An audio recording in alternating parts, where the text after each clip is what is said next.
Patay ang isang babae sa sunog sa isang residential area sa Quezon City kaninang umaga. May ulat on the spot si Alan Gatus ng Super Radio DZBB. Alan? Rafi, patay ang isang babae 25 anyos matapos na matrap sa sunog sa 13th Street sa Barangay Damayang Lagi, Quezon City kaninang umaga.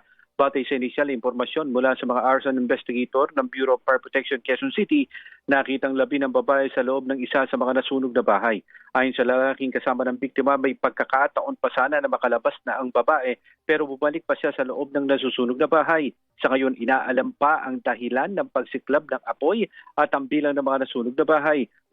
Umabot sa ikalawang alarma ang sunog na napula kaninang alas 8:44 ng umaga. Rafi? Maraming salamat, Alan Gatus ng Super Radio DZBB.